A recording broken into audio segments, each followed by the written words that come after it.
जी हाँ, नमस्कार। View now फिर से पहुंच गया, अर्थात व्यू नाउ के सीईओ सुखविंदर सिंह खरूर ईडी के खिलाफ फिर से पहुंचे हैं एक बार पंजाब और हरियाणा हाई कोर्ट में। आपको ये पता है कि तारीख कल थी, लेकिन आपको ये नहीं पता होगा कि इस तारीख में हुआ क्या है। तो आज हम बात करेंगे, खुलासा करेंगे कि तारीख में हुआ क्या है, महत्वपूर्ण क्या है, इन्वेस्टर्स के राइट्स को बल मिला है या यहां से कमजोर हो गया। और हम बात करेंगे एक अति महत्वपूर्ण, बहुत बड़े और नए डेवलपमेंट की। एक नई मोड़ आ गई है व्यू नाउ केस में। वो नया एंगल, वो नया मोड़ क्या है और उसका कानूनी वैल्यू क्या है, उसका कानूनी सिग्निफिकेंस क्या है, इन सारी चीजों पर आज यहां विस्तार से चर्चा होगी। व्यू नाउ का केस पहुंच गया Punjab and Haryana high court. So लुट्टन वाले सावधान, धोखेबाज पकड़ा गेला, तंत्र गना वंचने वाही रागनी, टेक स्कैम पिलाडू। जी हां, मैंने हर भाषा में आप तक पहुंचने की कोशिश की है। तो लुट आले सावधान। तो नमस्कार दोस्तों, मैं हूं आपका होस्ट और कानूनी दोस्त डॉक्टर अजय कुमार पांडे, और एक बार फिर व्यू नाउ पर सीधी सीधी, खड़ी खड़ी, सटीक कानूनी बातें लेकर आपके बीच मैं उपस्थित हूं। तो जनाब, हम बात करने जा रहे हैं व्यू नाउ केस की, जहां क्लाउड पार्टिकल्स के नाम पर हुई लूट, हुआ खसोट, डिजिटल इंडिया के सपने के नाम पर रेंटल, फिक्स रेंटल देने के नाम पर लाखों लोगों के साथ हुआ धोखा और लूटा गया उनका कीमती टैक्स पेयर्स मनी। तो क्या है यह व्यू नाउ केस? पंजाब और हरियाणा हाई कोर्ट ने अपने लेटेस्ट ऑर्डर में क्या कहा है इस केस के बारे में? यूं एक चीज स्पष्ट कर दूं कि यह as a company view now कल के Punjab and Haryana high court के केस में नहीं गई है, लेकिन इसके सीईओ सुखविंदर सिंह खरूर ने ईडी के खिलाफ प्रोसीडिंग्स को क्वाश करने का प्रयास किया है, क्वाश करने के लिए गए हैं। हुआ क्या इस क्वेश्चन के मामले में? कोर्ट ने फिलहाल इस तारीख पर तो कोई भी रिलीफ नहीं दी है, इंटरिम रिलीफ भी नहीं दी है। यह पहली बात है। आगे मैं ले चलूं तो आपको तो पता ही है कि व्यू नाउ जो कंपनी है वह रूरल इंडिया में, वह प्रदेशों में data centre, digital classroom, AI based governance, cloud particle का प्रलोभन देकर, ग्रीड देकर, लालच देकर 1 लाख से भी ज्यादा लोगों को इन्वेस्टमेंट स्कीम में पैसे जमा करा लिए। बात खुली, एफआईआर हुई। पहली एफआईआर नोएडा सेक्टर 20 के थाने में, फिर एफआईआर हुई पंजाब में 2, और फिर एफआईआर का सिलसिला चढ़ पड़ा। गुरुग्राम में हुआ, महाराष्ट्र में हुआ, हरियाणा में हुआ। ईडी ने फिलहाल 173 करोड़ की प्रॉपर्टी इस केस में अटैच कर रखी है। आईटीसी का फ्रॉड अलग है, सेल कंपनियां बनाने का आरोप अलग है, फॉल्स प्रॉमिस करने का आरोप मिलाकर अलग है। सब मिलाकर यह एक multi state Ponzi tech model था, ऐसा ईडी कह रही है। तो इस बार जो पिटीशन सुखविंदर सिंह खरूर ने फाइल की है ईडी के खिलाफ, उसकी तकनीकी पहलुओं को पहले आप समझिए। ईडी एफआईआर तो करती नहीं, तो ईडी करती क्या है? ईसीआईआर, यह एक इंटरनल कंप्लेन होता है ईडी का जो फाइल की है। इसीलिए इस केस में जो क्वैशिंग की बात हो रही है, तो किसकी बात हो रही है क्वैशिंग की? मेरे पास पिटीशन की कॉपी नहीं है, इसलिए थोड़ा मेरे हाथ बंधे हुए, लेकिन मेरी टीम चंडीगढ़ में काम कर रही है। पूरा पिटीशन मंडे तक मेरे पास होगा और मैं विस्तार से उसकी चर्चा आप लोगों के बीच में करूंगा। लेकिन फिलहाल जो एक तकनीकी बात समझने की है या समझाने की है, वह यह है कि यह जो क्वैशिंग पिटीशन है, यह क्वैशिंग पिटीशन किसके खिलाफ है? ईडी के खिलाफ। तो ईडी ने तो एफआईआर फाइल किया नहीं है, तो आप क्या ईसीआईआर को क्वैश करने की बात कर रहे हैं? कर सकते हैं। मेरे पास डिटेल्स नहीं है, इसलिए मैं एक लॉजिकल बातें करने और समझने की कोशिश कर रहा हूं। हमारा तो ऐसे भी ज्ञान का चैनल है, तो हम तो ये सारी चीज़ें एकेडमिक रूप से डिस्कस करते हैं। तो साहब, अगर ये ईसीआईआर को मान लिया जाए कि उसको चैलेंज करने की कोशिश थी, तो प्रथम संभावना। द्वितीय संभावना कि नहीं, वो एफआईआर क्वैश में गए हैं। तो अगर वो एफआईआर क्वैश में गए हैं, जैसा कि इलाहाबाद, तो उसका उदाहरण क्या है? इलाहाबाद। तब एक एफआईआर हुई थी नोएडा में, और उसको क्वैश करने के लिए कंपनी जो है सुखविंदर सिंह खरूर, डिम्पल खरूर, आरिफ निसार इलाहाबाद हाई कोर्ट गए थे और वहां उनको रिलीफ नहीं मिली। उस जजमेंट को चैलेंज करने वो अब तक सुप्रीम कोर्ट नहीं आए। अब मौजूदा स्थिति तो ये है कि 2 एफआईआर पंजाब में, जो मेरी जानकारी है, जो पुरानी है, नोएडा के बाद 2 एफआईआर। तो आप वहां की एफआईआर तो लेके जा सकते हो Punjab and Haryana high court, लेकिन उत्तर प्रदेश वाले एफआईआर का क्या होगा? हरियाणा के एफआईआर का क्या होगा? महाराष्ट्र पुणे के एफआईआर का क्या होगा? यह सवाल फिलहाल जब तक पिटीशन नहीं आ जाता है मेरी समझ से बाहर है। लेकिन यह एक तकनीकी चीज है जो आप नॉन लीगल लोग भी समझते हैं और समझ सकते हैं। तो कोर्ट ने फिलहाल इस तारीख पर क्या कहा?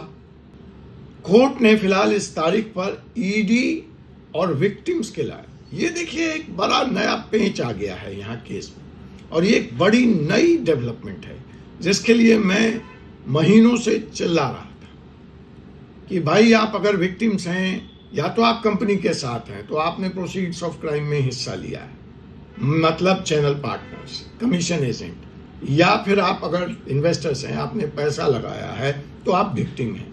आप लेकिन जाइए तो, सामने तो आइए, बताइए तो कि आपकी कानूनी स्थिति क्या है, आप कहाँ खड़े होते हैं। तो वो चीज़ आज इस बार इस केस में हो गया, कुछ लोग सामने आ गए। वैसे देख लीजिए, एक बात और समझिए, बार बार यह आपको समझाया जाता है, बताया जाता है कि साहब ईडी ने कार्रवाई कर दी, कोई कंप्लेन ही नहीं था, सबको टाइम पे रेंट मिल रहा था, तो ईडी को क्या पड़ी थी? ऐसा नहीं है। 8 से 10 कंप्लेनेंट हैं उस वक्त, मैं अभी की बात नहीं कर रहा, प्रारंभ में भी। तो मैं बताऊंगा कि हाँ, उनमें से कौन कंप्लेनेंट है जो कोर्ट में गया है और उसने लंबी चौड़ी 8-10 पेजों की कंप्लेन ईडी को दी थी।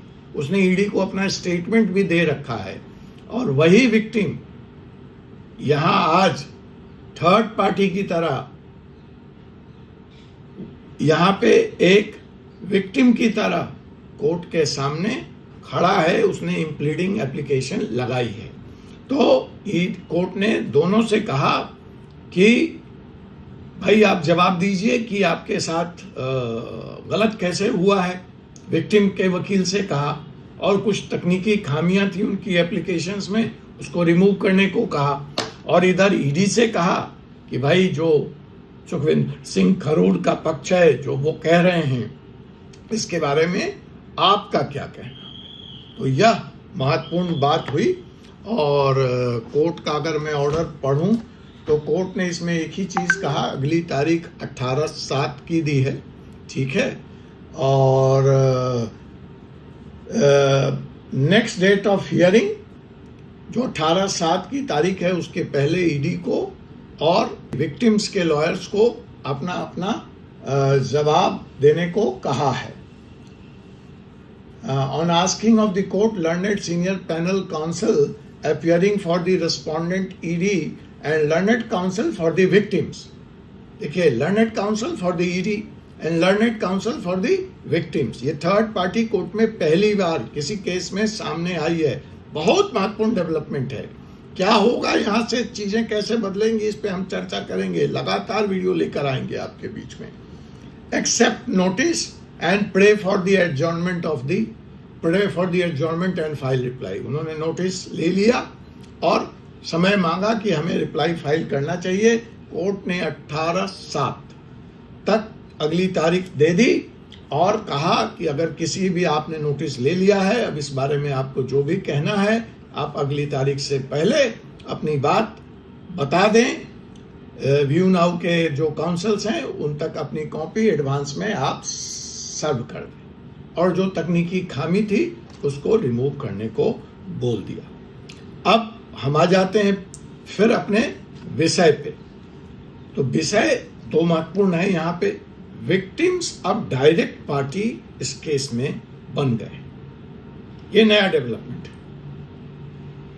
और उनकी प्लीडिंग्स क्या होगी, प्लीडिंग्स मेरे सामने नहीं है, लेकिन वो यही कहेंगे ना कि भैया प्रोसीड्स ऑफ क्राइम जिसको मान के या बना के तुम फ्रीज किए हुए हो, वो तो हमारा पैसा, तो हम तक पहुंचना चाहिए। अब व्यू नाउ, सुखविंदर सिंह खरूड़, आरिफ निसार का जो करना करिए, but give me my money back. And now these depositors are fighting back, and they are fighting legally for the first time. This is very, very significant. This is very, very important. अब आप जानना चाहेंगे कि वो fighter कौन है जिन्होंने ये विरा उठाया है, जो यह काम कर रहे हैं, तो मैं करूंगा उसकी भी बात।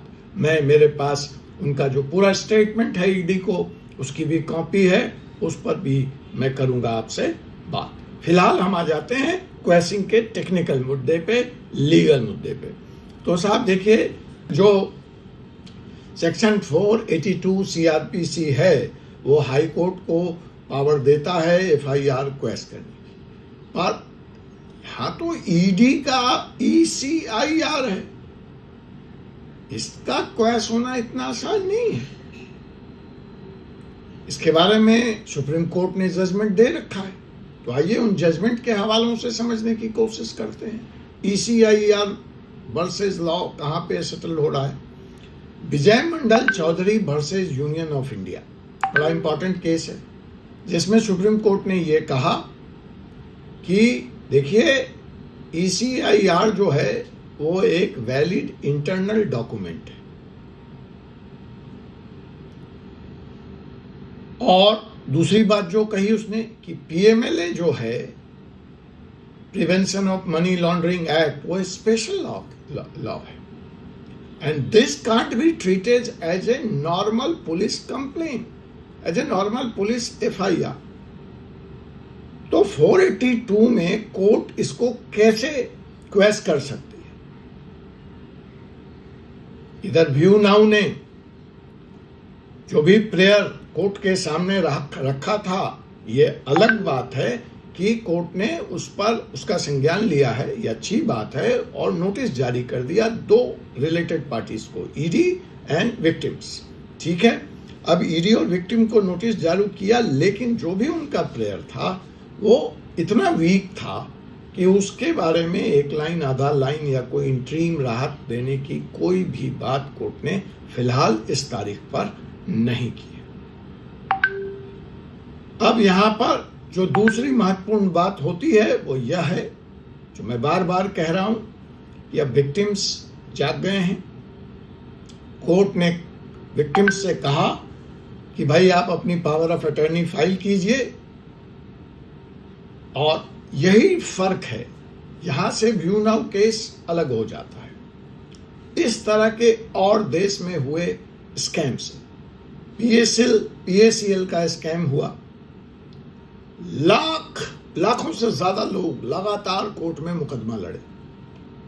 सहारा में विक्टिम्स जो थे, धरना प्रदर्शन, नेताओं से मिलना, मंत्रियों से मिलना, रिप्रेजेंटेशन देना, लगातार प्रेशर बनाए रहे कोर्ट पे, सिस्टम पे, मीडिया के द्वारा, कंपनी पे।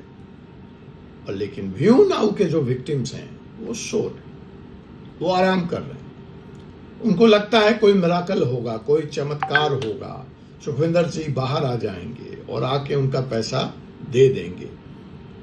लेकिन चलिए, एक वर्ग है जो जगह है, जो कोर्ट तक आया है, और fight back view now case में शुरू हो चुकी है। मुझे यह बहुत पॉजिटिव डेवलपमेंट दिख रहा है।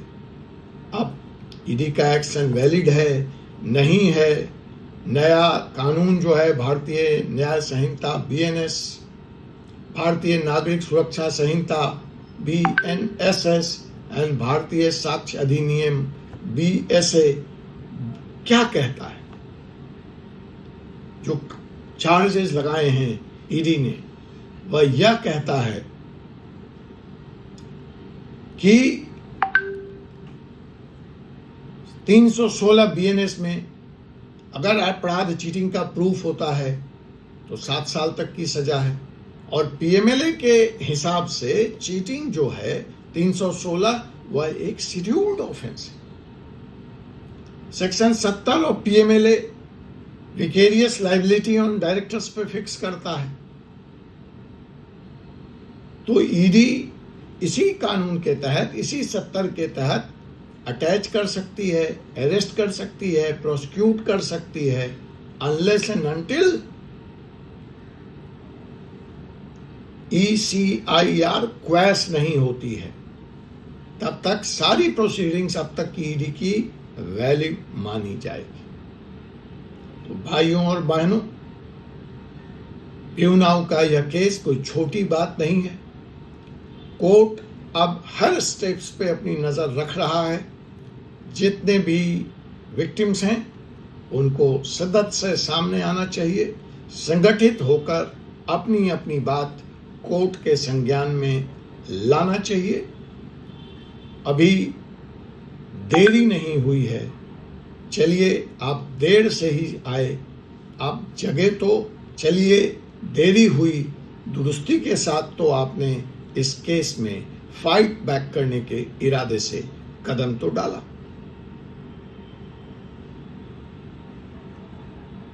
स्थितियां जहां थीं जब ईडी ने कार्रवाई की थी, आज भी वहीं बनी हुई है। एक सिंपल छोटा सा भी रिलीफ, चाहे वो फोन पर बात करने की बात हो, चाहे वह मेडिकल ग्राउंड पर इंट्रीम बेल देने की बात हो, चाहे वह परमानेंट बेल देने की बात हो, कहीं से भी कुछ व्यू नाउ को साल भर होने को आए हैं नहीं मिला है। इलाहाबाद का केस रिजेक्ट होने के बाद सुप्रीम कोर्ट नहीं आई कंपनी। पिछले Punjab and Haryana high court के इस ऑर्डर के पास कि आप ईडी ट्रिब्यूनल के पास जाइए और वहां पे अपनी बात रखिए, व्यू नाउ नहीं गई। जो बेल का एप्लीकेशन जालंधर PMLA कोर्ट ने रिजेक्ट किया है तीनों का, उसको भी चैलेंज नहीं किया है व्यू नाउ ने। हाँ, यह एक नया क्वेश्चनिंग पिटीशन लेकर जरूर वह कोर्ट के सामने खड़ी है। मैं तो यही कह सकता हूं, आज नहीं तो कल वक्त लगेगा, न्याय होगा, जस्टिस होगा, पर लीगल फाइट करते रहना चाहिए। यह वीडियो शेयर करिए ताकि हर इन्वेस्टर ग्रुप में अवेयरनेस हो, जागरूकता हो, एक्शन लेने का मन और मिजाज बने। It's high time, my dear friends, to act. It's a God-sent opportunity for you. Avail it. take it. This is your friend, Advocate Dr. Ajay Kumar Pandey from Supreme Court of India.